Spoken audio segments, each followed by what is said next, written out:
Selamat pagi, Bapak, Ibu, Saudara yang dikasihi Tuhan. Mari kita datang merendahkan hati di hadapan Tuhan, menyembah dan bersyukur karena Tuhan hadir di sini. Bapa, aku datang kepadamu. Ku percaya Kau ada bagiku. Kita sambut kehadiran Tuhan dengan pujian.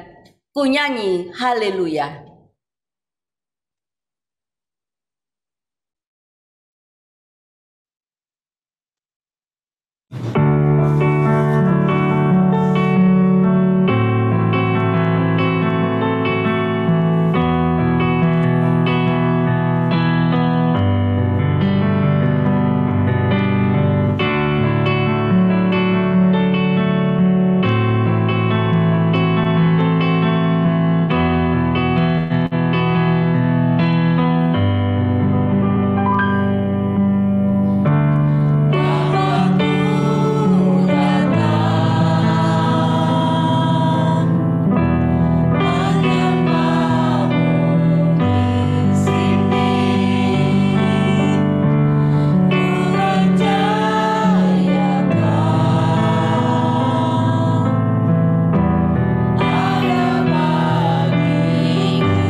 Khotum dan salam akan dipimpin oleh Bapak Pendeta Edi SS.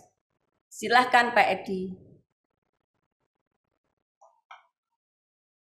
Ibadah pada pagi hari ini kita mulai dengan pengakuan bahwa pertolongan kita datangnya daripada Tuhan yang menciptakan langit, bumi, dan segenap isinya, yang di dalam kasih dan kesetiaannya tidak pernah meninggalkan perbuatan buah tangannya. Turunlah atas saudara sekalian anugerah dan sejahtera dari Allah Bapa, Putra, dan Roh Kudus. Amin. Kita pujikan mulia bagi Bapa.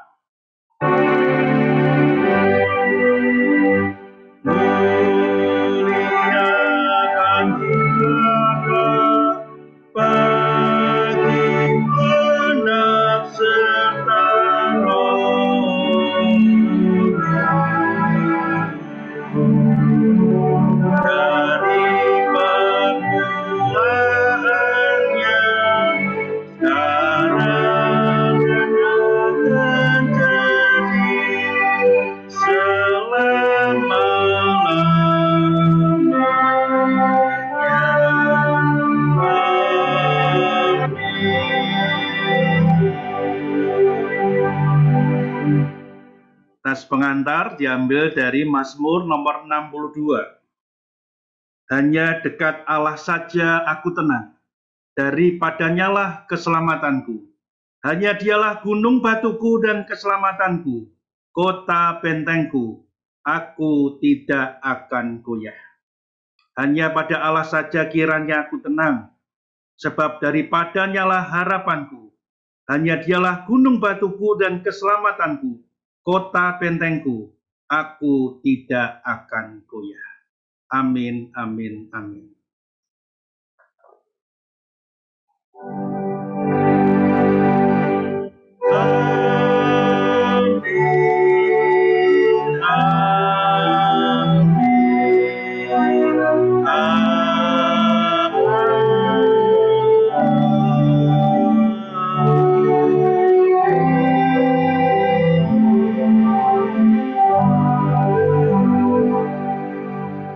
Ya, selamat pagi Bapak Ibu semua. Saya menyambut semua Bapak Ibu yang hadir pada pagi hari ini dimanapun Bapak Ibu berada, dan bersuka juga untuk Opung yang sudah hadir di ibadah kita. Di situ juga ada Eka ya, di dekatnya Opung gitu ya.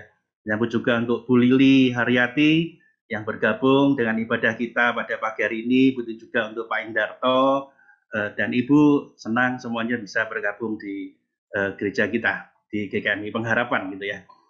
Saya mengingatkan untuk Bapak Ibu, saudara-saudara sekalian, bahwasannya GKMI Pengharapan cabang Kalimalang sedang membangun. Kalau kita beritakan gitu ya, membangun itu mereka menyewa ruko di sebelah kiri gereja. Kalau kita dari dalam, kalau kita luar sebelah kanan gereja. Itu mereka kontrak selama 10 tahun. Dan ini pembangunan itu menjebol 2 ruko untuk menjadikan 1 supaya mereka bisa punya space yang luas. Nah, Bapak Ibu sekalian, mari kita dukung mereka semua, dukung untuk pembangunan ini GKMI Pengharapan cabang Kalimalang supaya mereka bisa memperluas khususnya untuk tempat ibadah. Terima kasih untuk perhatian dari Bapak Ibu saudara-saudara sekalian. Waktu selanjutnya saya serahkan pada Ibu Hana Tanoto dan keluarga yang memimpin ibadah kita pada pagi hari ini. Dipersilakan Ibu Hana. Selanjutnya kita akan mendengarkan warta jemaat minggu ini. Warta jemaat akan dibacakan oleh Ibu Sylvia Andriani. Silakan Sylvia. Terima kasih Ibu Hana. Warta jemaat hari Minggu 29 Agustus 2021. Kepada jemaat yang berulang tahun dalam minggu ini, Ibu Eka Grina pada hari ini tanggal 29 Agustus 2021, selamat ulang tahun. Kepada Penatua Elisier Andre Kencana pada tanggal 1 September 2021. Selamat ulang tahun pernikahan kepada jemaat yang berulang tahun pernikahan dalam minggu ini. Bapak dan Ibu Elisier Andre Kencana pada tanggal 31 Agustus 2021.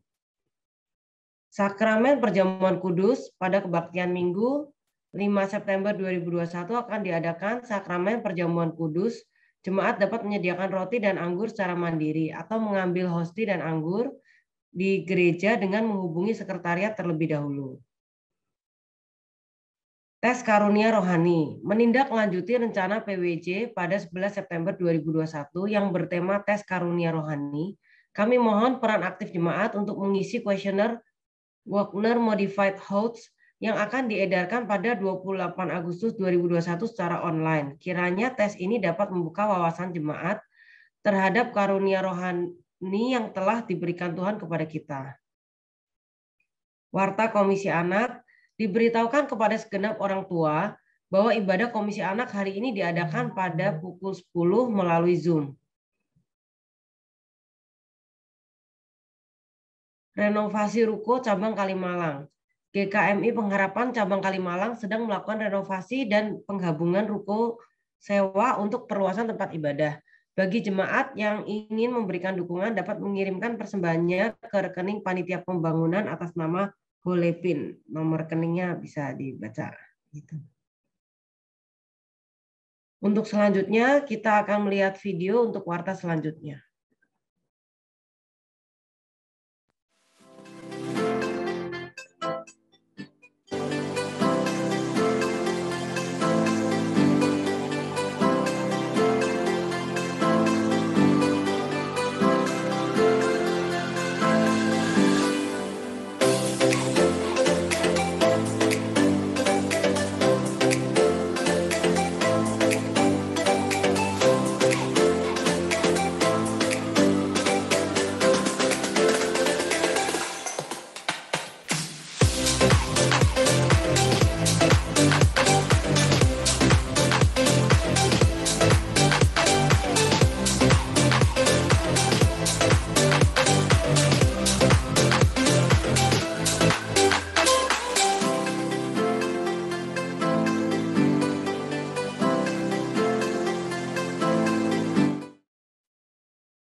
Untuk selanjutnya diberitahukan kepada segenap jemaat bahwa telah terbentuk Panitia Natal 2021 dan Tahun Baru 2022 dengan susunan sebagai berikut.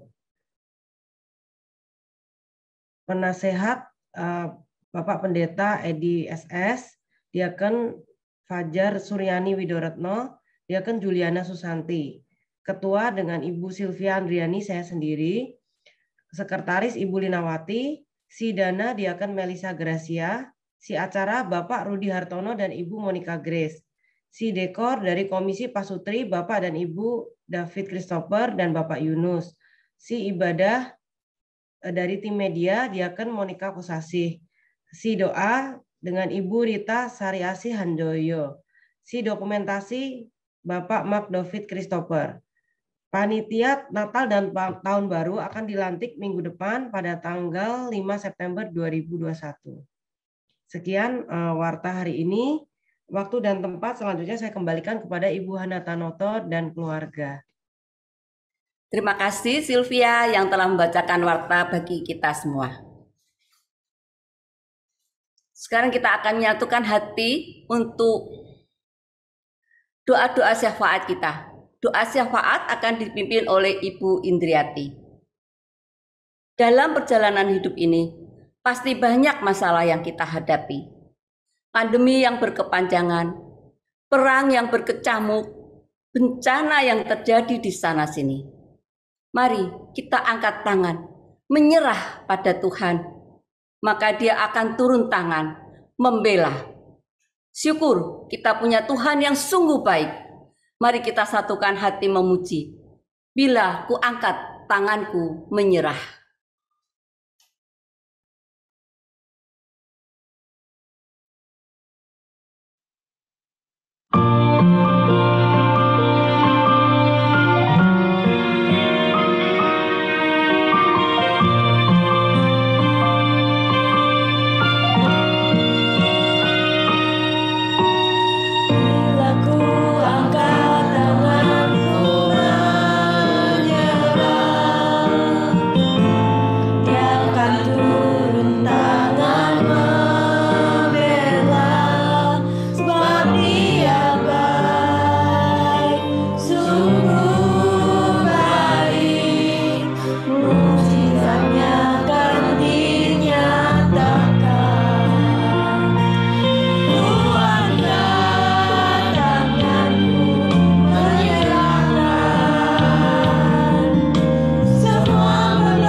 Doa syafaat akan dipimpin oleh Ibu Indriati. Silahkan Ibu Indri.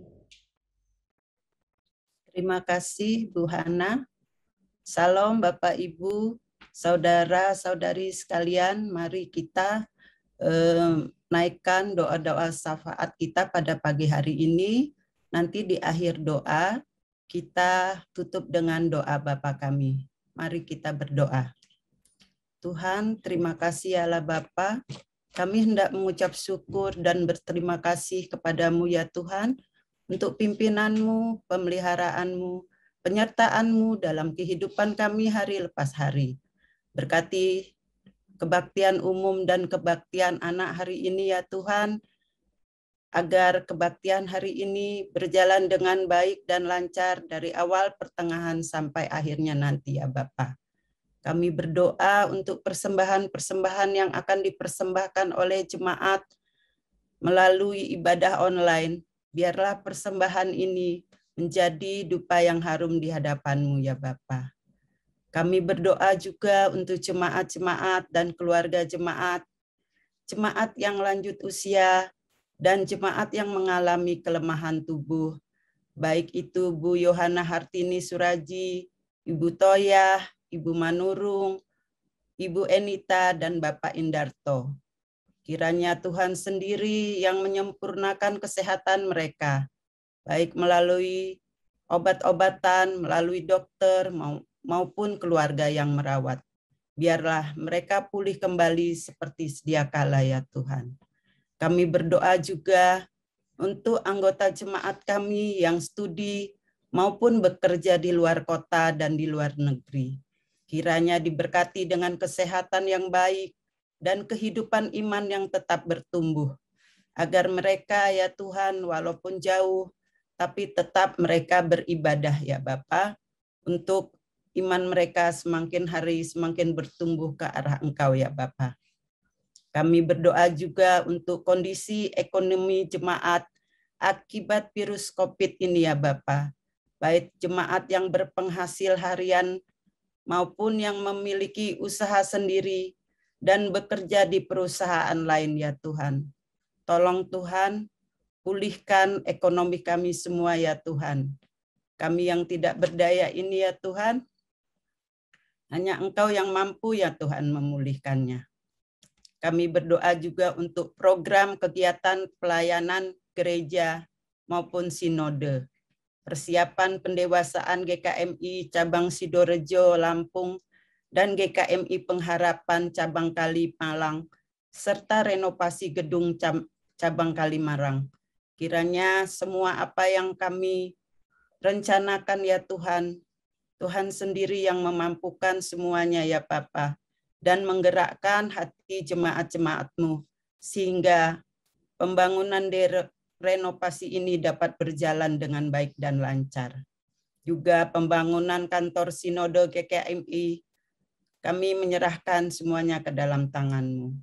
Kami berdoa untuk persiapan sidang MPL kedua Sinode GKMI Pengharapan. Baik itu panitia yang sudah terbentuk. Biarlah sidang ini juga semuanya demi kemuliaan nama-Mu ya Tuhan, sehingga berjalan dengan baik dan lancar. Kami berdoa untuk bangsa Indonesia ini ya Tuhan.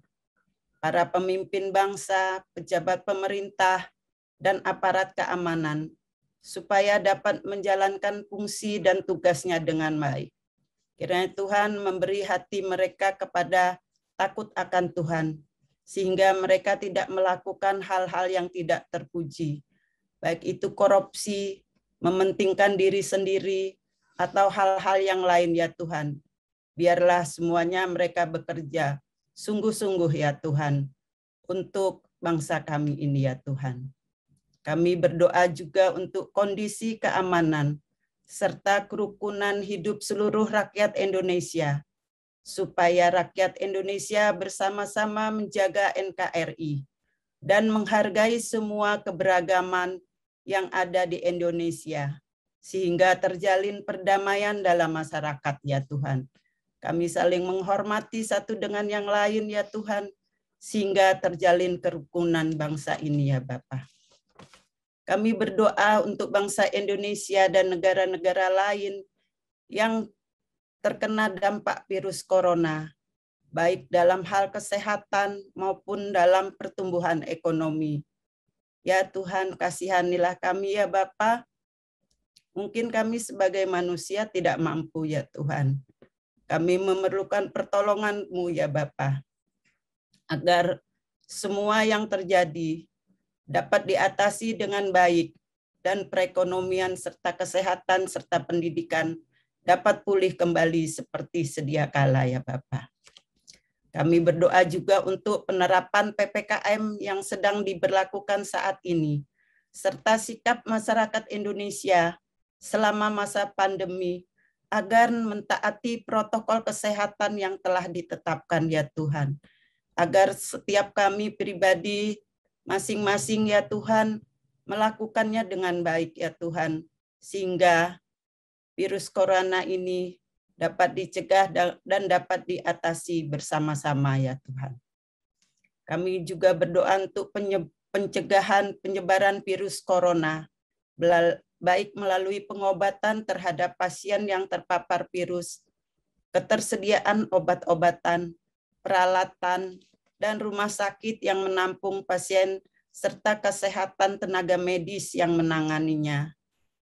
Vaksinasi yang sedang dilakukan oleh pemerintah, supaya dapat segera diterima oleh semua lapisan masyarakat, agar kami semuanya ya Tuhan dapat merata dengan vaksinasi ini ya Tuhan, sehingga virus ini lambat laut akan menurun ya Tuhan.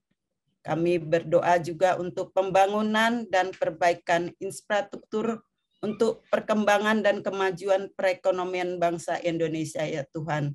Karena terjadinya corona ini sehingga perekonomian kami mungkin melemah ya Tuhan.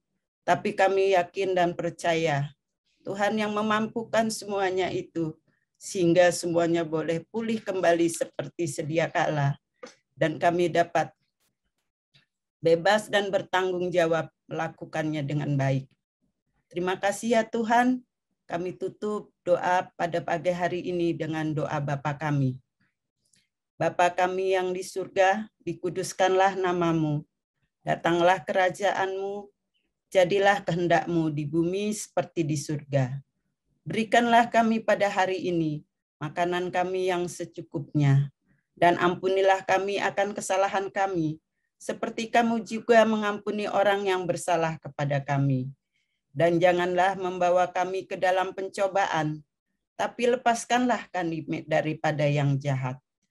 Karena Engkaulah yang mempunyai kerajaan dan kuasa dan kemuliaan sampai selama-lamanya. Amin. Waktu selanjutnya kami serahkan kepada keluarga Hana Tanoto. Silakan Bu Hana. Kami percaya Tuhan pasti akan mendengarkan doa-doa kita dan mengabulkannya sesuai dengan waktu Tuhan. Untuk mempersiapkan hati kita mendengarkan firman Tuhan yang akan disampaikan oleh Bapak Pendeta Edi SS dengan tema berespon yang kreatif. Maka dalam segala perkara yang kita hadapi, kita tak boleh menyerah. Karena Tuhan pasti punya rencana. Kita pujikan satu lagu, Ku Tak Akan Menyerah.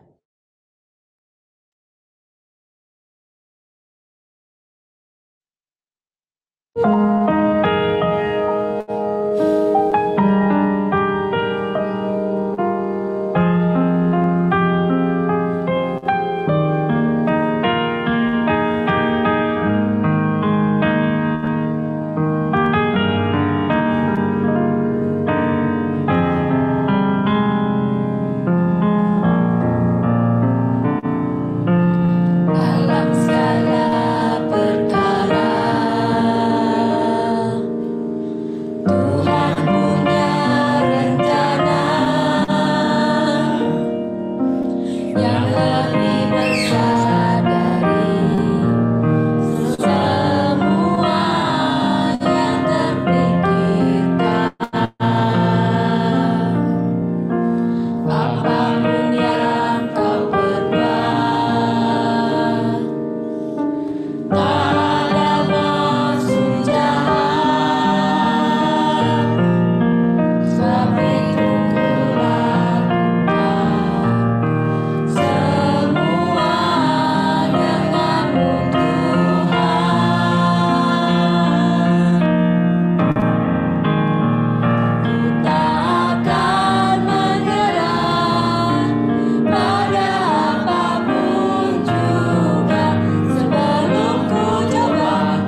Untuk doa persiapan firman dan pembacaan Alkitab akan dipimpin oleh Bapak Hendratmo. Silakan Pak Hendra. Terima kasih Bu Hana. Sebelum firman Tuhan disampaikan, marilah kita berdoa. Terima kasih Tuhan, pagi ini Engkau memberikan kesempatan kepada kami untuk berbakti melalui fasilitas Zoom. Kiranya Tuhan berkati jaringan internet dan semua yang melayani, sehingga semua rangkaian ibadah dapat berjalan dengan baik. Biarlah kuat kuasa Roh Kudus memenuhi hamba-Mu, Bapak Pendeta EDSS. Pakailah untuk menyampaikan kebenaran firman sesuai kehendak-Mu. Tuhan, tolong kami agar dapat mendengar dengan baik, buat kami mengerti dan mampukan kami menjadi pelaku firman yang terus bertumbuh, berbuah untuk kemuliaan nama-Mu. Dalam nama Tuhan Yesus kami berdoa. Amin. Pembacaan firman Tuhan diambil dari Kejadian 50 ayat 19 sampai 20. Tetapi Yesus berkata kepada mereka, "Janganlah takut, sebab aku inikah pengganti Allah? Memang kamu telah mereka-rekakan yang jahat terhadap aku, tetapi Allah telah mereka-rekakannya untuk kebaikan, dengan maksud melakukan seperti yang terjadi sekarang ini, yakni memelihara hidup suatu bangsa yang besar." Firman Tuhan akan disampaikan oleh Bapak Pendeta EDSS. Silakan Pak Edi. Terima kasih Pak Hendratmo yang sudah berdoa dan membacakan firman Tuhan bagi kita semua. Bapak, Ibu, Saudara-saudari sekalian dikasih Tuhan, hari ini kita belajar dalam rangkaian yang terakhir tentang kebersyukuran. Kita bisa melihat sisi kebersyukuran di dalam 3 minggu yang sudah kita pelajari, dan ini adalah minggu yang terakhir.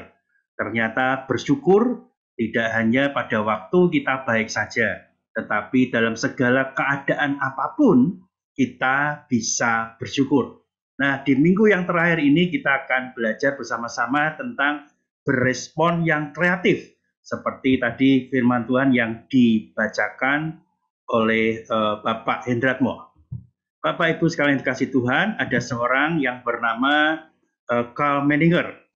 Carl Menninger ini adalah seorang psikiater Amerika, gitu ya. Dia seorang yang hebat, saya pikir. Bukan hanya karena usianya dia sampai mencapai 97 tahun, luar biasa 97 tahun ya. Dia hidup lahir tahun 1893, meninggal tahun 1990. Jadi 97 tahun, usia yang sudah jarang bagi kita semua gitu.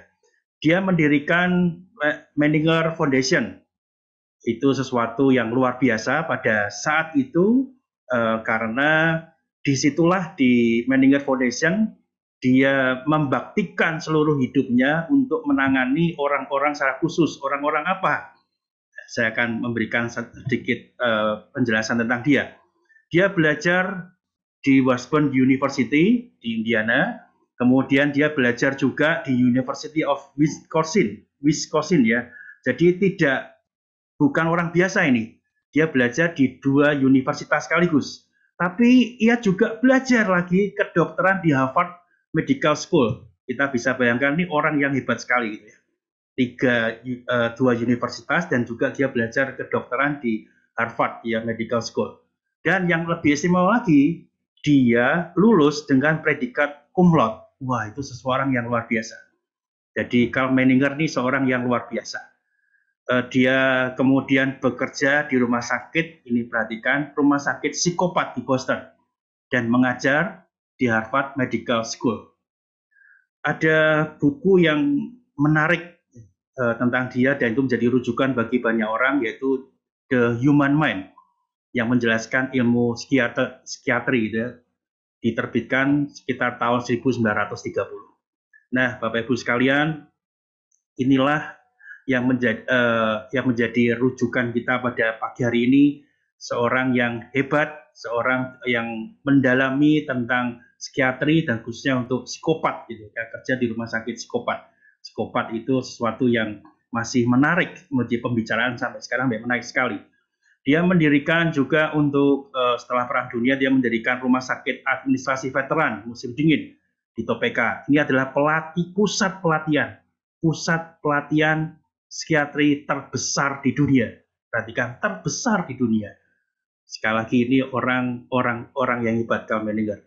Nah, dalam buku pertamanya, dia The Human Mind, dia mengatakan psikiatri adalah ilmu.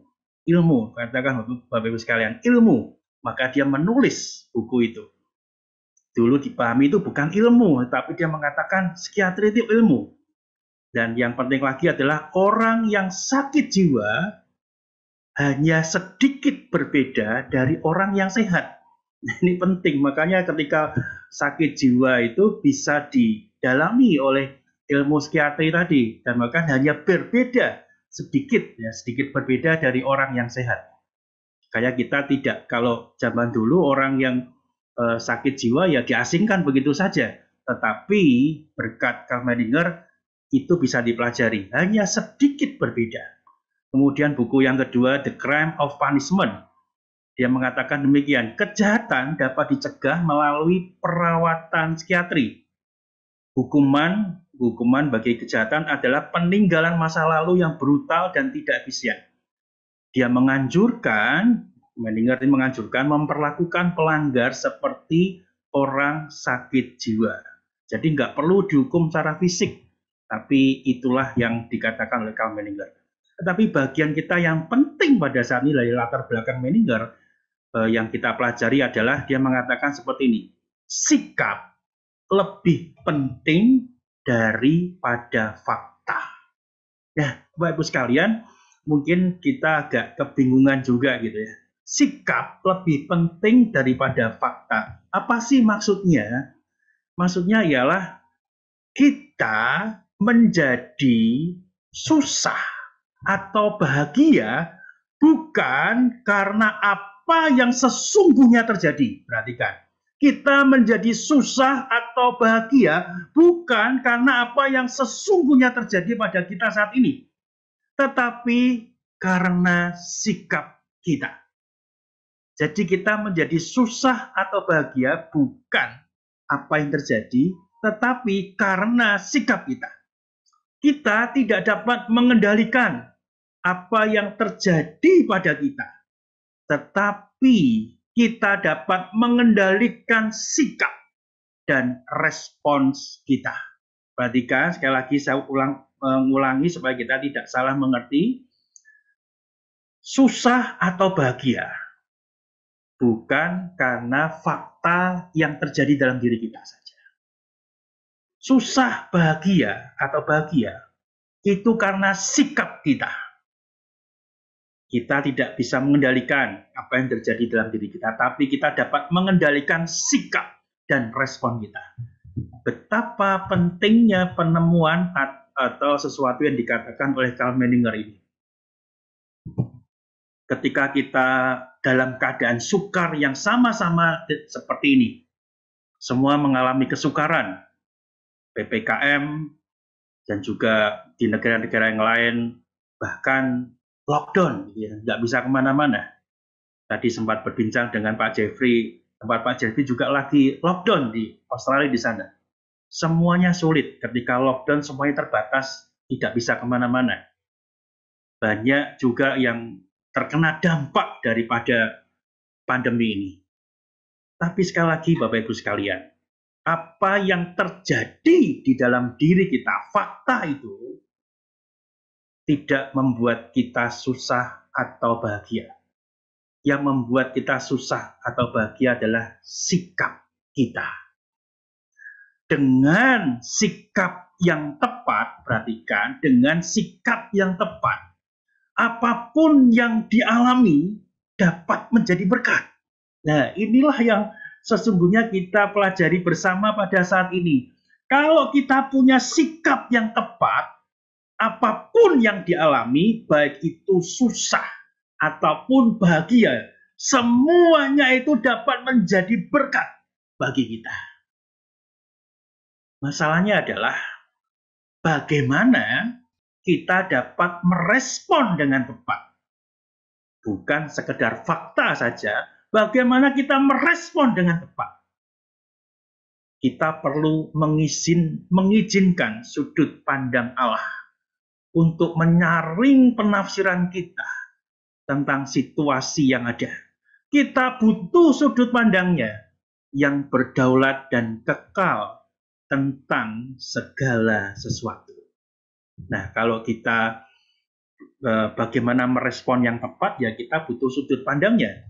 Dan pada saat ini kita belajar daripada kisah Yusuf. Yusuf orang yang biasa saja menurut saya. Ya muda seperti kita semuanya seperti itu. Tapi yang istimewa pada diri Yusuf adalah dia dikasih oleh ayahnya. Karena Yusuf lahir dari istri yang dikasihi oleh ayahnya. Sehingga dia dieman-eman, diperlakukan berbeda. Dan ini membuat saudara-saudaranya pada iri dengan Yusuf. Saudara-saudaranya melihat fakta, tetapi mereka gagal merespon. Faktanya Yusuf dikasih oleh ayahnya. Sehingga saudara-saudaranya itu berespon berdasarkan fakta yang ada. Yusuf dijual. Kemudian lapor kepada ayahnya kalau Yusuf diterkam binatang buas. Buktinya apa? Jubahnya yang berlumur darah itu dibawa kembali pada ayahnya. Ayah menangis. Tetapi apa yang terjadi pada Yusuf? Fakta bahwa dia disakiti oleh saudara-saudaranya, dijual, dan kemudian dia harus bekerja di rumah Potifar. Itu hal yang menderita bagi dia. Baru berusia 17 tahun, sekitar 17 tahun. Tapi dia harus pergi, tepatnya dipaksa oleh saudara saya dijual dan pindah ke Mesir. Sendirian di dalam usia yang masih muda. Tapi Tuhan mengizinkan Yusuf merespon segala yang ada dalam dirinya dengan baik. Bukan tentang fakta dia dijual, tapi dia merespon segala ada dalam dirinya bahwa dia perlu bekerja dengan baik. Dan dia bekerja dengan baik. Tapi kemudian fitnah itu muncul, sehingga dia harus masuk ke penjara. Nah, ini ujian bagi Yusuf. Bagaimana dia merespon dengan tepat apa yang ada di dalam dirinya. Di dalam penjara, kalau dipenjarakan oleh pejabat, itu susah. Mungkin selama-lamanya dia bisa nggak keluar. Apalagi tuduhannya adalah bukan tuduhan yang main-main gitu ya. Karena tuduhan Yusuf di penjara adalah dianggap dia memperlakukan tidak baik daripada istri Potifar, pejabat itu. Mungkin sampai dia tua nanti, kalau sampai mati gitu ya, dia tetap ada di penjara. Dan terlagi ya, dan yang kita perlu ingat lagi bahwasanya Yusuf adalah budak. Dia dibeli, jadi berhak memperlakukan apapun Potifar itu. Kebayang ya, Yusuf kapan dia keluar dari penjara? Gak tahu. Tapi sekali lagi, respon Yusuf ini begitu luar biasa. Di penjara dia menjadi berkat. Dia bisa menafsirkan mimpi dengan baik. Bahkan seharusnya dia mendapat hadiah. Bebas. Kalau salah satu dari yang di tafsiran mimpinya itu mengingat dia. Tetapi dilupakan. Sampai akhirnya dia bisa diangkat menjadi Perdana Menteri Mesir. Karena mimpi dari Firaun yang bisa diterjemahkan dengan baik. Yusuf berkuasa. Ingat, Yusuf punya kuasa. Dia melihat fakta bahwasanya saudara-saudaranya menyakiti dia, menjualnya. Kalau bisa lenyap dari hadapan saudara-saudaranya. Tetapi dalam keadaan Yusuf yang menjadi penguasa di Mesir, dia merespon dengan tepat Dia mengasihi saudara-saudaranya. Ketika saudara-saudaranya kelaparan dan datang ke Mesir, Yusuf tidak membenci mereka, tapi memberikan bekal yang baik, yang banyak bagi mereka. Dan mereka kembali ke negeri asalnya di Israel, saudara-saudaranya. Yusuf tak tinggal. Dan kemudian mereka datang kembali, karena memang ada tanggungan di sana dan mereka harus kembali. Dan akhirnya mereka diterima Yusuf. Seluruh saudara-saudara Yusuf dipanggil semua ke Mesir dan mereka tinggal nyaman di sana. Permasalahan muncul ketika Yakub atau ayah mereka, saudara Yusuf dan saudaranya itu mati. Saudara-saudaranya mulai ketakutan. Bagaimana nanti kalau Yusuf itu menangkap dan membunuh kita? Ketakutan mereka semua. Yusuf dibuang bukan pada waktu bayi. Dijual ke bayi mungkin tidak ngerti apa-apa. Tapi ingat, Yusuf dijual sudah berusia 17 tahun. Dia mengerti tentang sikap yang tepat. Dan bagaimana Yusuf merespon saudaranya. Seharusnya saudara-saudaranya itu dihukum. Yusuf punya kuasa. Dia menjadi Perdana Menteri. Dan dia bisa menghukum apapun. Dan pada waktu itu, Mesir menjadi pusat dunia. Karena semua negeri-negeri itu belanja makanan di Mesir. Jadi Yusuf menjadi penguasa dunia. Dia menjadi Perdana Menteri. Kedudukannya hanya kalah dari Firaun. Tapi dia menjadi penguasa dunia. Apapun yang ada di Mesir, dia yang mengaturnya. Betapa menakutkannya jabatan Yusuf itu. Maka sangat wajar. Saudara-saudara Yusuf menjadi ketakutan. Maka mereka mulai merancang bagaimana mereka bisa menyelamatkan dirinya. Mereka berkata kepada Yusuf, Sup, nah kira-kira seperti itu ya. Dulu sebelum ayah kita mati, dia berpesan agar, ya ini karangan mereka sendiri ya, kamu berlaku baik bagi kita, bla bla bla segala macam. Yusuf orang yang cerdas. Yusuf orang yang berhikmat. Tidak percaya begitu saja pada saudara-saudaranya. Ketika saudara-saudaranya di balik ketakutannya mencoba merekayasa apa yang dikatakan oleh almarhum Yakub, Yusuf merespon mereka dengan perkataan yang besar menurut saya.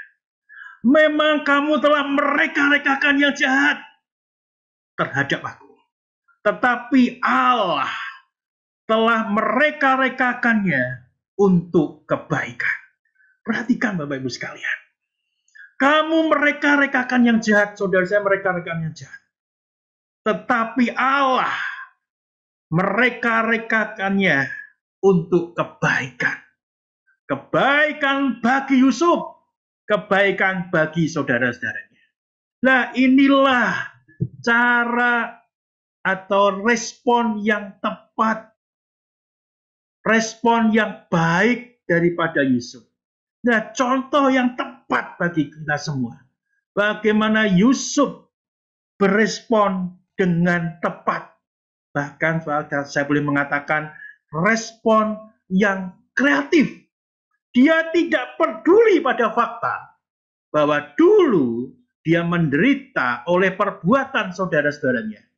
Tetapi Yusuf merespon bahwasanya tanpa dia dijual oleh saudara-saudaranya, dia mungkin saja tidak bisa menjadi Perdana Menteri di Mesir. Jadi dari sesuatu fakta yang tidak baik, tapi Yusuf merespon dengan baik. Dan inilah satu contoh bagi kita semua. Bagaimana kita merespon. Meskipun dirancangkan kejahatan yang tidak baik bagi Yusuf. Tetapi Allah merancangnya untuk kebaikan bagi Yusuf. Di dalam kebersyukuran, kita perlu bisa mengatakan seperti ini. Kebersyukuran memampukan kita merespon secara kreatif. Sebab maksudnya kebersyukuran memberikan kita, perhatikan, sudut pandang Allah. Kebersyukuran memampukan kita merespon secara kreatif, sebab kebersyukuran itu memberikan kita sudut pandang Allah. Nah, sudut pandang Allah inilah yang penting bagi setiap kita. Ketika kita bisa memandang dengan sudut pandang Allah, maka kita bisa berespon dan kita bisa bersyukur. Nah, saya ingin memberikan pada Bapak Ibu sekalian satu penjelasan seperti ini. Setiap kita melihat fakta, itu kita seperti dirangsang oleh fakta yang ada.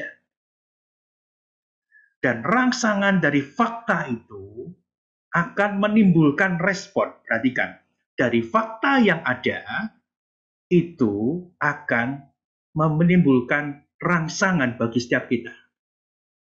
Dan rangsangan ini akan membuat kita memutuskan respon apa dari fakta yang terjadi. Jadi perhatikan, dari fakta ada rangsangan dalam diri kita untuk menciptakan atau menerbitkan respon itu. Seorang yang tidak dewasa, saya boleh mengatakan, merespon seluruh rangsangan dari fakta itu tanpa filter atau saringan. Itu menunjukkan bahwasanya orang tersebut tidak dewasa. Karena dari fakta yang ada, merangsang seseorang itu dan kemudian merespon segala sesuatu. Banyak cerita yang bisa kita alami. Kenapa dokter menyuntik kita? Disuntik itu kan sakit.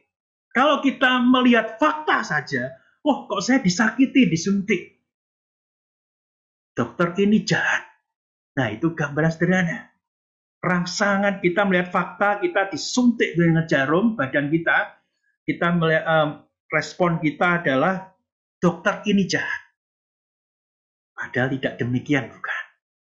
Nah, inilah satu contoh bagaimana orang yang tidak dewasa, dia menangkap seluruh rangsangan itu dari fakta yang ada dan kemudian meresponnya tanpa filter atau saringan. Jadi bagaimana kita bisa merespon dengan baik?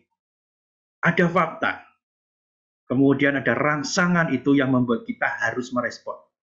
Cobalah untuk berhenti sejenak. Untuk memfilter atau menyaring dengan cara pandang yang tepat. Cara pandang yang tepat ini akan memampukan kita untuk merespon dengan tepat, bahkan merespon dengan kreatif. Nah, Bapak Ibu sekalian, sekarang kita mengerti betapa pentingnya untuk kita mempunyai cara pandang yang tepat itu. Kebersyukuran. Jadi di dalam segala sesuatu, bagaimana kita bersyukur. Memampukan kita merespon secara kreatif. Bukan hanya sekedar rangsangan daripada fakta yang ada, kemudian kita tanpa filter tadi. Sebab kebersyukuran itu memberikan kita sudut pandang Allah. Tanpa sudut pandang Allah, perhatikan, tanpa sudut pandang Allah, kita sukar untuk bersyukur dalam segala perkara. Mempercayai bahwa rencana Allah yang berdaulat itu tercermin dalam semua keadaan. Dan kita selayaknya untuk memilih untuk berespon secara positif dan kreatif. Itulah sikap kebersyukuran yang seharusnya kita miliki karena kita bisa melihat dengan sudut pandang Allah. Dengan sikap yang tepat, dengan sikap yang tepat tentang kebersyukuran ini, kita akan memiliki kuasa untuk sekali lagi berespon secara kreatif. Karena kita tidak berfokus pada fakta yang terjadi atau kita alami saja. Jadi mari kita berespon secara kreatif. Kalau saya boleh mengatakan, berespon secara kreatif adalah tidak berfokus pada hanya yang terjadi saja. Jadi apa yang dikatakan di awal saya sebutkan tadi Karl Menninger, bahwasannya sikap lebih penting daripada fakta. Bagaimana kita bersikap dengan tepat, maka kita bisa bersyukur. Ketika kita merespon dengan sudut pandang Allah, tepatnya lagi boleh katakan juga Alkitabiah, sudut pandang Alkitabiah. Cocok enggak dengan firman Tuhan? Ini adalah roh Tuhan yang diberikan pada kita melalui Alkitab. Dan sanggupkah kita mengucapkan terima kasih atau bersyukur dalam segala perkara? Maka mata rohani kita ini akan dicelikan. Dan kita akan menemukan harta karun yang disediakan oleh Tuhan. Saya menyebutnya harta karun yang seringkali kerap tersembunyi di dalam kegelapan. Harta karun itu tersedia bagi kita kalau kita merespon dengan kreatif tadi. Kalau kita tidak mampu melihat yang kreatif, tidak mampu untuk bersikap dengan kreatif tadi, maka kita tidak bisa melihat harta karun yang tersembunyi atau seringkali dalam kegelapan. Apabila kita mengucapkan terima kasih, kita bersyukur, maka sinar terang itu memancar dan mengizinkan kita untuk melihat hal-hal yang baru dan besar dengan sudut pandang Allah. Sekali lagi, dengan sudut pandang Allah. Yang kedua, perhatikan agak berbeda sedikit ya. Kebersyukuran memampukan kita merespon secara kreatif, sebab maksudnya kebersyukuran memberikan kita sudut pandang, perhatikan tadi Allah, yang tepat tentang Allah. Jadi ini ada berbeda ya. Kalau tadi sudut pandang Allah, bagaimana Allah melihat segala sesuatu dan kita mampu melihat seperti Allah. Yang kedua ini adalah sudut pandang yang tepat tentang Allah. Jadi bukan hanya cara Allah melihat, tetapi bagaimana kita melihat Allah itu seperti apa, kira-kira seperti itu. Nah, Bapak Ibu sekalian, tepatnya kami punya pengalaman gitu ya. Kami pernah dipinjami mobil. Saya itu pecinta mobil, kita senang mobil gitu ya. Jadi mobil itu saya itu suka gitu. Saya suka mobil karena ya itulah salah satu hobi saya gitu ya, mobil gitu. Senang meskipun naik atau melihat review mobil itu saya senang gitu ya. Kami pernah dipinjami mobil dan sudah dipesan dari awal. Ini setahun ya dipinjamin ya. Buat kami pertama kali terima itu senang sekali gitu ya. Tidak pernah kami berpikir kami dipinjami, buat kami adalah itu mobil mewah, setahun kamu boleh pinjam. Dan kami menikmati, selama peminjaman mobil itu kami nikmati bagaimana dengan mobil bagus gitu ya. Bukan hanya mobilnya dipinjami Bapak sekalian. BBM-nya pun dibayarin tiap bulan gitu. Senang sekali gitu ya. Sudah pecinta mobil, dipinjam mobil bagus, BBM-nya dibayarin, sampai agak senang gitu ya. Jadi bisa pergi kemana-mana dengan mobil bagus, senang sekali ya. Kami menikmati. Tetapi dengan waktu berjalan, saya sadar bahwasanya ada waktunya untuk mengembalikan ini pada orangnya lagi gitu kan. Mulai terasa, waduh, sayang ya, eman ya mobil ini dikembalikan gitu ya. Tapi ya dengan segala kesadaran yang ada, hampir setahun, dan mobil itu memang harus dikembalikan. Kami kembalikan bahkan sebelum waktunya habis. Belajar untuk mengembalikan. Nggak gampang Bapak Ibu ternyata. Ketika sudah menikmati sesuatu yang nyaman, sesuatu yang enak, akan ada kenyamanan yang hilang. Ketika diberikan pertama kali, merasa bahwasanya Tuhan itu mengasihi saya, mengasihi kami.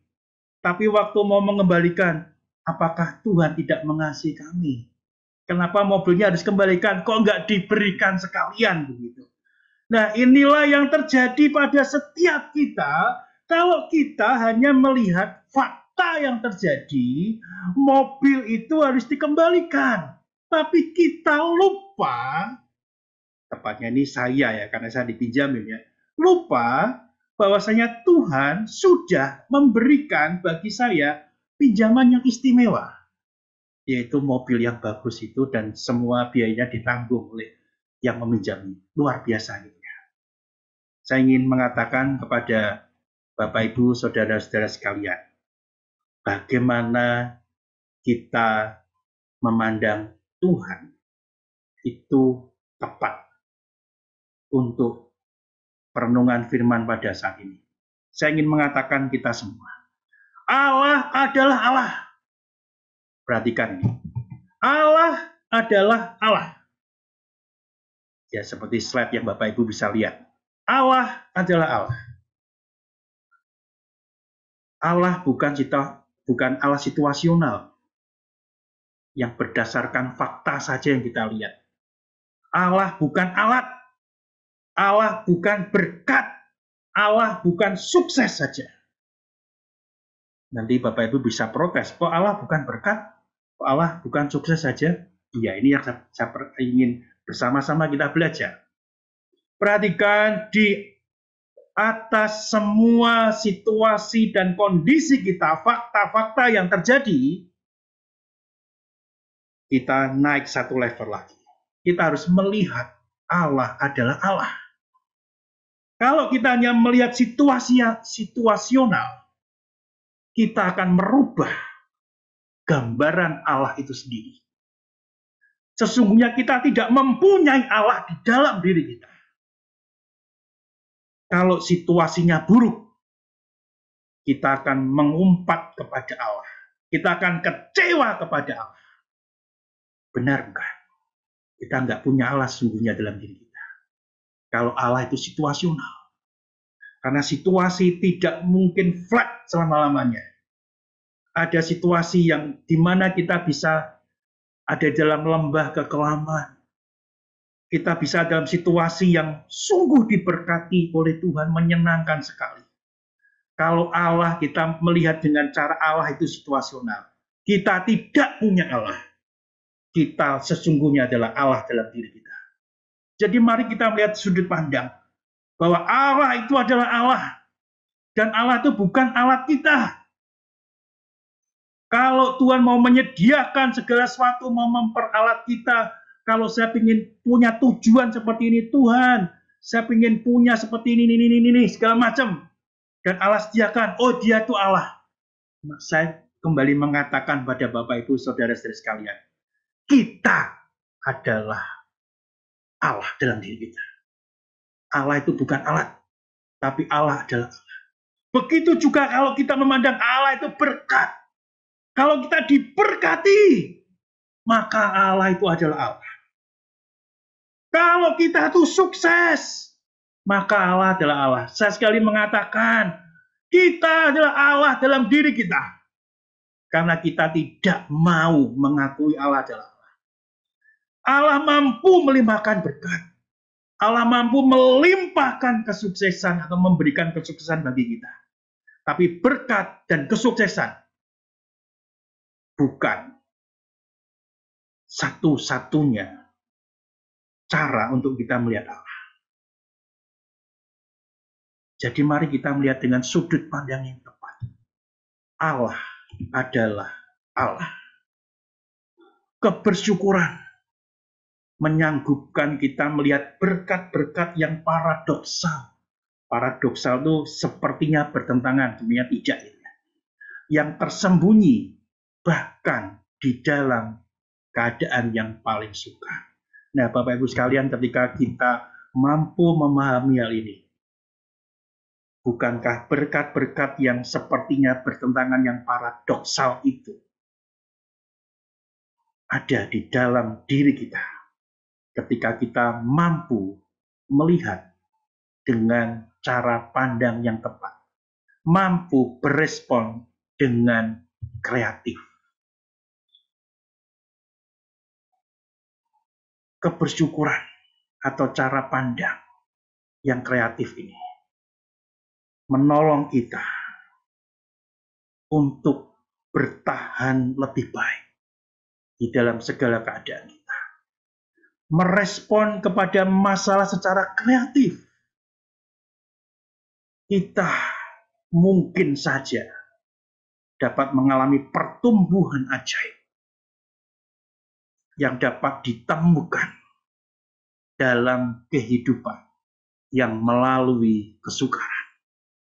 Saya sudah mengkhotbahkan hal ini 2 minggu yang lalu. Di dalam segala keadaan kita yang sukar, kita pun dimampukan untuk bersyukur. Nah, seringkali yang membuat kita terhalangi untuk berespon secara kreatif adalah hal-hal yang membuat kita susah. Saya mengajak kita semua untuk berespon secara kreatif. Dan saya memberikan satu contoh yang sederhana. Dalam satu kesendirian saya mencoba belajar gitu ya. Karena seringkali saya dan Bu Rita itu, siapa yang meninggal duluan ya, kita sudah berpikir seperti itu ya, meninggal duluan bagaimana bla bla bla bla segala macam gitu ya. Kemudian saya dalam kesendirian itu saya berpikir, kalau Bu Rita meninggal duluan, ini hanya khayalan gitu ya, meninggal duluan bagaimana? Mampukah saya tetap bersyukur pada Tuhan? Di dalam kesendirian dan perenungan itu, sekaligus juga saya mempersiapkan firman Tuhan ini, saya diingatkan sekali lagi. Tidak ada alasan bagi saya untuk tidak bersyukur. Bukan karena kematiannya saya syukuri, tidak seperti itu. Tetapi saya bersyukur karena Tuhan mengizinkan kepada saya untuk tinggal bersama dengan Bu Rita sekian lamanya. Itulah waktu yang indah. Waktu di mana penuh syukur Tuhan mengizinkan kami berjumpa dan kami hidup bersama untuk sekian tahun lamanya. Dipinjami Tuhan. Dan ketika Tuhan mengambil kembali, maka seharusnya respon saya adalah bersyukur pada Tuhan. Terima kasih. Tuhan menghadirkan istri yang baik, bahkan terbaik dalam hidup saya. Dan mari kita belajar bersama-sama. Kalau kita punya respon yang kreatif, meninggal, ditinggalkan oleh yang terkasih, kenapa bisa bersyukur? Karena kita bisa berespon secara kreatif. Ini satu perenungan saya bukan pada waktu ini, tapi sudah beberapa waktu yang lama. Andaikan. Tapi saya sudah siap jawabannya. Sedih enggak? Sedih. Tetapi di dalam kesedihan itu faktanya sedih. Tapi belajar untuk berespon secara kreatif. Toh saya sudah dipinjami Tuhan di dalam waktu yang lama. Nah, kalau kita melihat sekali lagi bagaimana Tuhan kita, Tuhan Yesus, ketika Tuhan Yesus hanya melihat fakta, dia harus ditangkap, harus dicambuk, harus dipukuli, bahkan tergantung di kayu salib. Itu fakta yang menyakitkan. Kalau hanya berdasarkan fakta dan ketidakdewasaan tadi, yang disebut orang tidak bisa merespon semua tanpa filter, hanya melihat fakta saja, tentu Tuhan akan marah dengan manusia. Tapi kita mendapat satu pembelajaran yang baik dari Tuhan kita sendiri. Tuhan berespon secara kreatif. Di tengah penderitaannya, tergantung di kayu salib dan mati di kayu salib. Satu kalimat besar dari 7 perkataan. Tuhan berkata, ampunilah.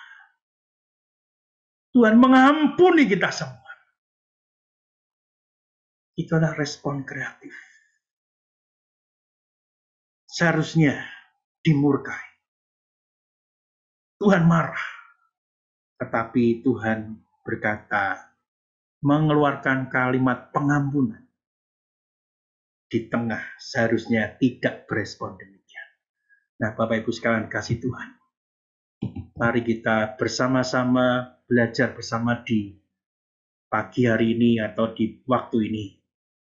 Dan siapapun Bapak Ibu, saudara-saudara yang menyaksikan YouTube ini, mari kita belajar berespon yang kreatif. Sikap lebih tepat daripada fakta.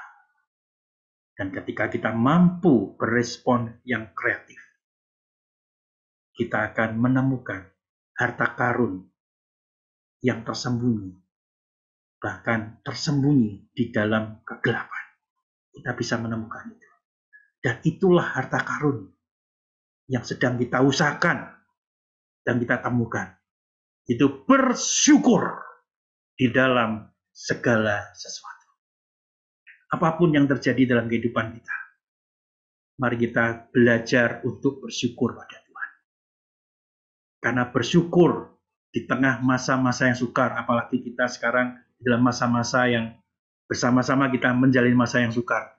Kita juga memahami kalau hati kita bersuka, itu akan meningkatkan imun kita. Itu juga harta karun, harta terpendam, harta di dalam kegelapan. Kalau kita bisa menemukan itu. Kalau kita berespon berdasarkan fakta dan kita larut di dalam kesedihan, kita tidak mungkin menemukan harta karun dengan imun yang lebih baik. Tapi kalau kita berespon dengan kreatif, kita menemukan kebersyukuran kita, maka imun itu akan muncul. Dan hidup kita akan dipenuhi dengan ucapan syukur kepada Allah. Terima kasih ya Tuhan. Sampai hari ini, Engkau sudah memberkati kami. Terima kasih kalau kami boleh mengalami hal-hal yang buruk sekalipun. Tetapi sesungguhnya Engkau tidak pernah meninggalkan kami. Itulah respon yang seharusnya kita lakukan. Yang terbaik, itu berespon secara kreatif. Kiranya Tuhan memberkati kita semua. Mari kita berdoa. Bapa di dalam surga, kami belajar bersama-sama ya Tuhan. Sekalipun kami mengalami kesukaran di waktu yang sama, dalam kesukaran yang berbeda, bahkan yang ke depan pun, waktu ke depan pun, masih saja ancaman yang serius itu ada dalam diri kami ya Tuhan. Baik itu sakit penyakit yang bisa datang pada kami, baik itu pekerjaan kami, baik itu hal-hal yang ada dalam sekitar kami yang bisa membuat kami terpuruk. Tetapi mampukan kami ya Tuhan untuk berespon secara kreatif. Untuk kami tetap bersyukur di tengah segala keadaan kami. dan kami tetap melihat dengan cara pandang Tuhan di dalam keadaan kami. Sehingga kami dimampukan untuk melihat dengan bagaimana Tuhan melihat, bagaimana Tuhan merasakan. Selain itu juga kami dimampukan untuk mempunyai sudut pandang yang tepat tentang Allah. Engkaulah Allah yang berdaulat dalam diri kami. Engkau tidak pernah meninggalkan kami. Engkau tidak pernah berjanji pada kami untuk kami selalu ada dalam keadaan yang baik dan menyenangkan saja. Tetapi yang Tuhan janjikan kepada kami adalah dimanapun kami berada, baik itu di dalam lembah kekelaman, maupun ketika kami menikmati hal-hal yang membahagiakan kami, Tuhan ada dan bersama dengan kami. Berkati kami semua ya Tuhan. Terpujilah nama-Mu ya Tuhan. Di dalam nama Tuhan Yesus Kristus, Allah kami yang hidup, kami berdoa. Amin.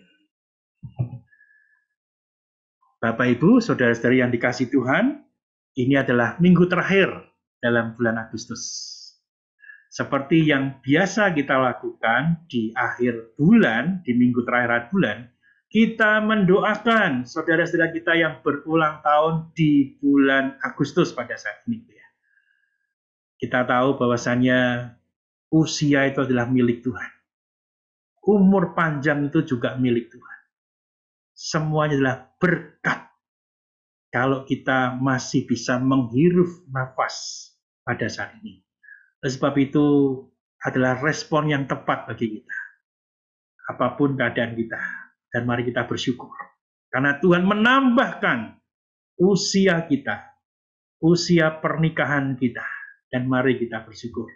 Saya akan memanggil nama-nama yang Bapak Ibu yang berulang tahun hari lahir. Yang pertama hari lahir.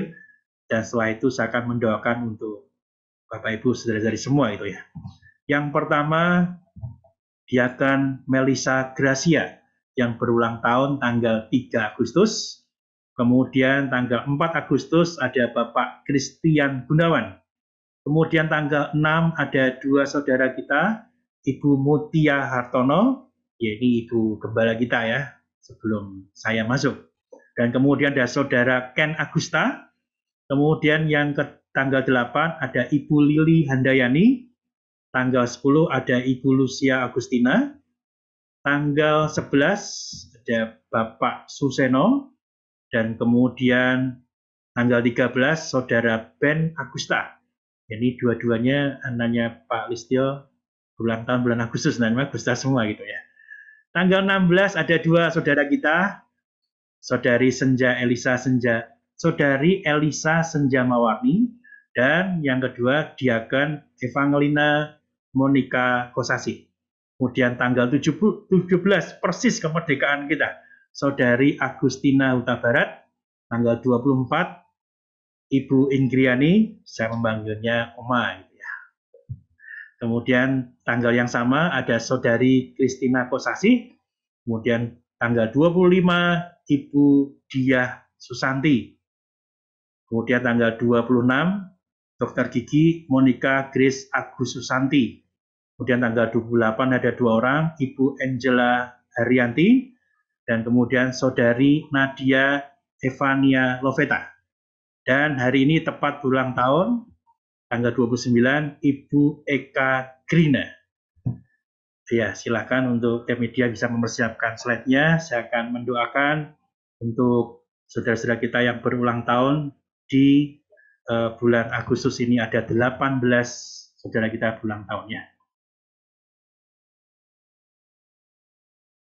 Bapa di dalam surga, kami bersyukur di bulan Agustus ini ada 18 saudara kami yang berulang tahun.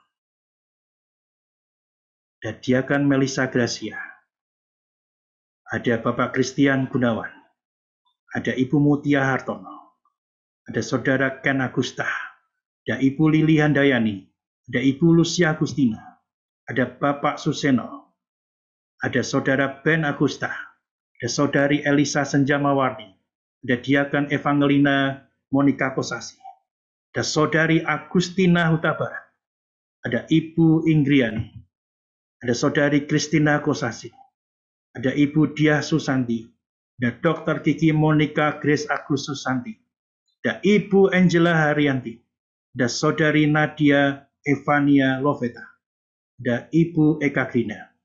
Kiranya Tuhan melimpahkan berkat-berkat terbaik pada mereka semua ya Tuhan. Tuntunan Tuhan, pimpinan Tuhan, senantiasa menyertai mereka dalam segala keadaan mereka. Biarlah kasih setia Tuhan itu berlimpah di dalam kehidupan mereka. Damai sejahtera-Mu yang melebihi segala sesuatu juga ada bersama dengan mereka. Segala yang diinginkan oleh mereka, yang diharapkan oleh mereka, didoakan oleh mereka, Tuhan yang menjawab dan yang Tuhan pula yang menganugerahkan jawaban doa yang terbaik bagi mereka semua.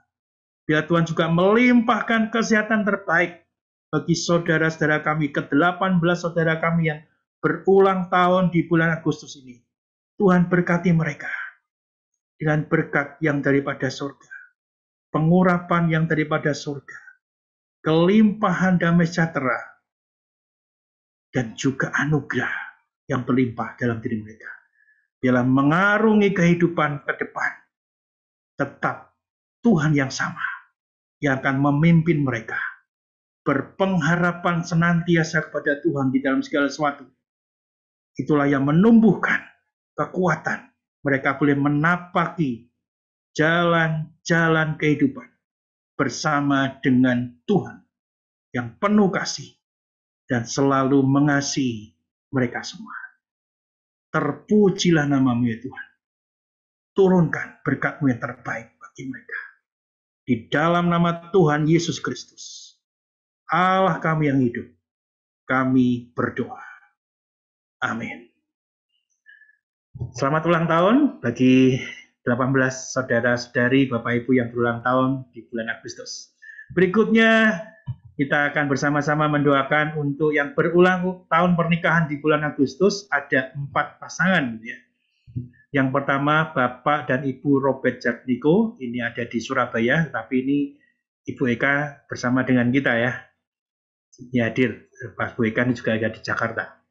Kemudian Bapak dan Ibu Edwin Purwowinardi tanggal 6. Kemudian Bapak dan Ibu Dani Pribadi tanggal 20. Dan nanti sebentar lagi, ini tanggal karena ini bulan Agustus ya. Bapak dan Ibu Eliezer Andre Kencana. Ya. Kita akan mendoakan untuk 4 saudara kita. Silahkan tim media bisa memunculkan. Cuma 2 ya, yang lain belum ada ya. Oke, berapapun yang ada.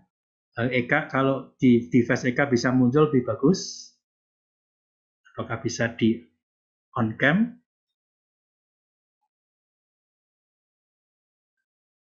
Halo Eka? Oh ya, belum on cam. Oke. Apapun di balik on cam itu ambil sikap berdoa dan saya akan mendoakan untuk 4 pasangan kita yang berulang tahun bulan Agustus.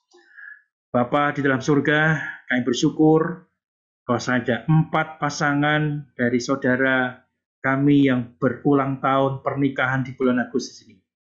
Bapak dan Ibu Robert Jatniko, Bapak dan Ibu Edwin Purwowinardi, Bapak dan Ibu Dani Pribadi, Bapak dan Ibu Eliezer Andre Kencana. Engkau yang sudah memberkati pernikahan mereka, dan Engkau yang sudah membuktikan Tuhan yang memimpin pernikahan mereka. Biarlah Tuhan yang juga akan selalu memimpin pernikahan mereka. Biarlah saudara-saudara kami belajar untuk senantiasa menempatkan Tuhan sebagai jurumudi dari pernikahan mereka. Apapun yang diinginkan Tuhan dalam pernikahan mereka, mereka menuruti Tuhan. Mereka membiarkan, menyediakan waktu dan tempat Tuhan berkuasa atas pernikahan mereka. Biarlah Tuhan yang sama dalam pernikahan mereka. Tuhan yang akan terus berjalan dan berlayar di dalam pernikahan mereka. Ketika menghadapi ombak yang besar sekalipun, tetap ada Tuhan yang bersama dengan mereka. Ketika bahtera itu ada dalam keadaan yang tenang sekalipun, tetap ada Tuhan yang bersama dengan saudara-saudara kami ini, Tuhan. Kiranya kasih dan setia itu tetap bersama dengan saudara-saudara kami ini, Tuhan. Berkati mereka, seperti mereka berjanji kepada Tuhan, setia selama-lamanya. Tidak ada yang memisahkan mereka, dan terus tetap menjadi satu.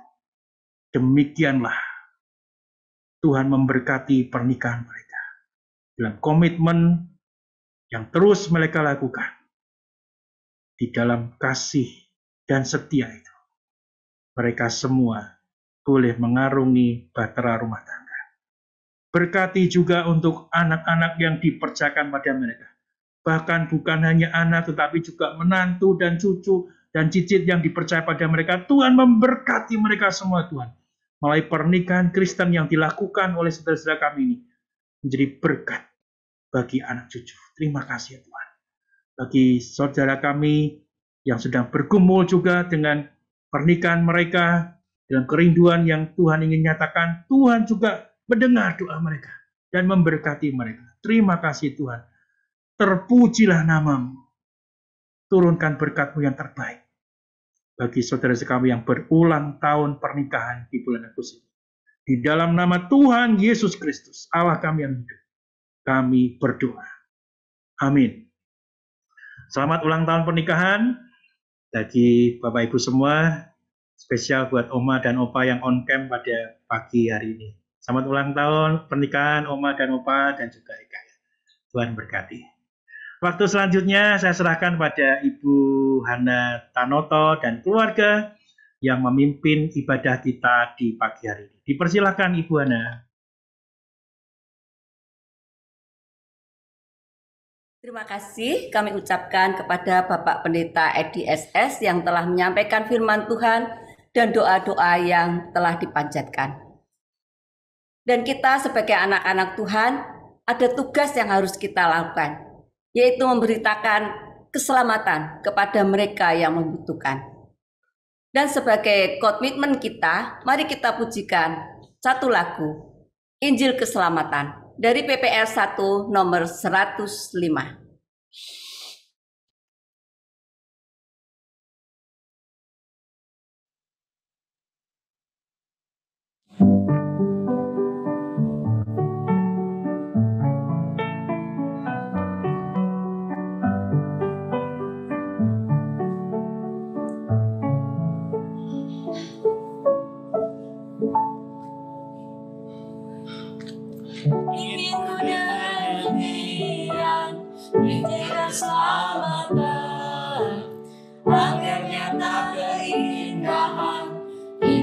Keselamatan yang memberi ajaran, tugas kewajiban, sungguh indah mengherankan.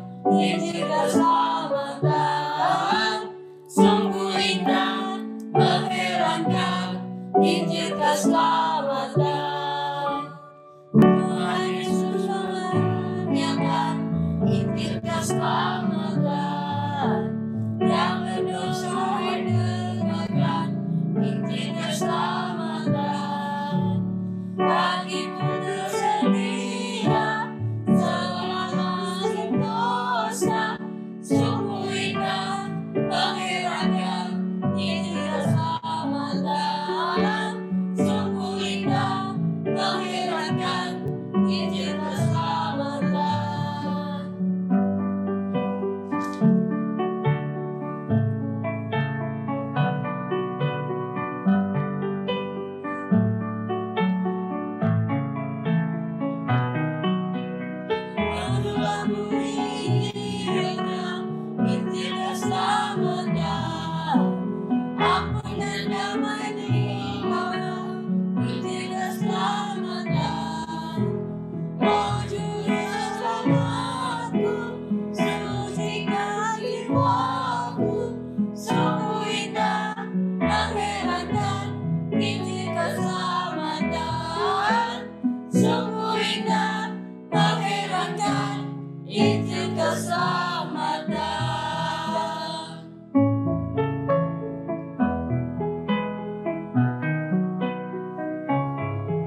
untuk komitmen kemuritan, pengakuan iman rasuli, dan doa berkat akan dipimpin oleh Bapak Pendeta Edi SS.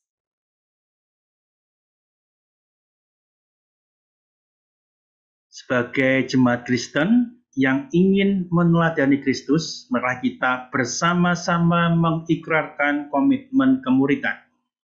Kami bersaksi bahwa tidak seorang pun dapat sungguh-sungguh mengenal Kristus, kecuali ia yang mengikutinya setiap hari dalam kehidupan.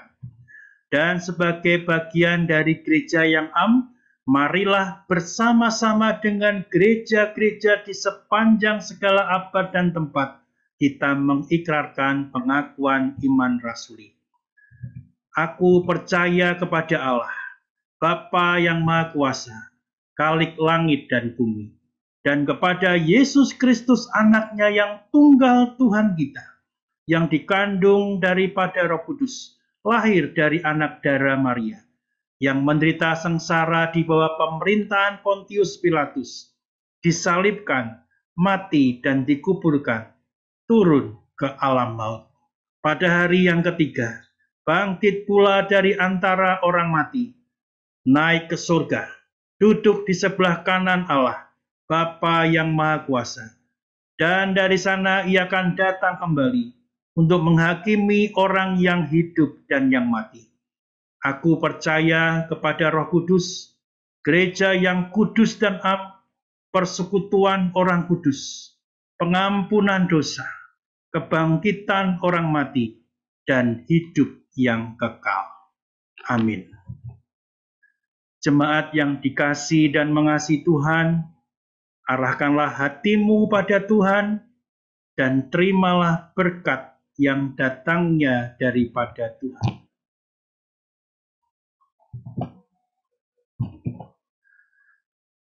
Tuhan menyinari engkau dengan wajah-Nya. Tuhan memberkati engkau dan melindungi engkau. Tuhan menyinari engkau dengan wajah-Nya dan memberi engkau kasih karunia. Tuhan menghadapkan wajah-Nya kepadamu dan memberi engkau damai sejahtera. Amin. Kita pujikan kepada Allah pripuji.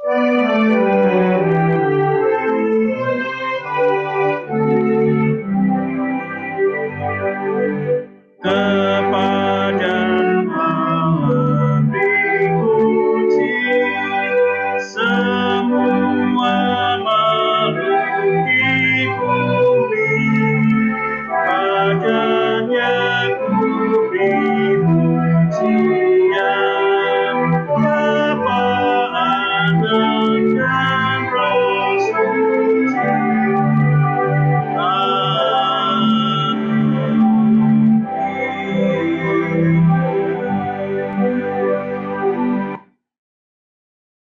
Ibadah sudah selesai. Silakan jemaat untuk mengambil waktu teduh. Tuhan memberkati.